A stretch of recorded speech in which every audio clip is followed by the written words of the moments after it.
The dark side of Christopher Columbus that harms his legacy.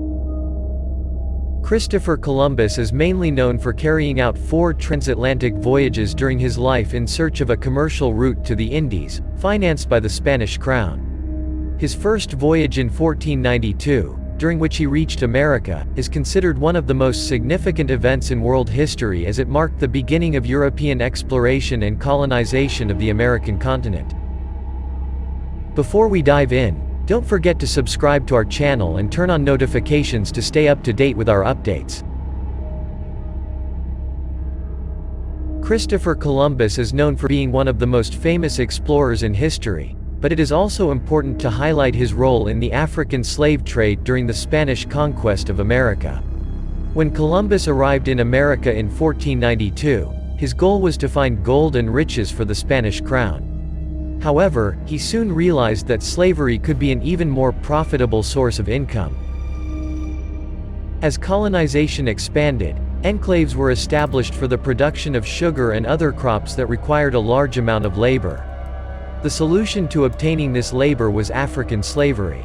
Starting in the 1500s, the Spanish crown began importing African slaves to America. Columbus actively participated in this trade, and on his 4th voyage to America in 1502, he brought with him a cargo of Indians to be sold as slaves. Columbus was also the governor of the island of Hispaniola, now Haiti, and the Dominican Republic for a time, where an encomienda system was established in which settlers had the right to use indigenous people as labor. The indigenous people were treated as slaves and forced to work on sugarcane and other crop plantations, resulting in a high mortality rate and a decrease in the indigenous population. Although Columbus was not the first to use African slavery in America, his role in the slave trade is an example of the role of European explorers in the expansion of the slave trade. Slavery became an integral part of the economic system of Spanish colonization, and it is estimated that between 1492 and 1830, around 12.5 million Africans were taken to the Americas as slaves.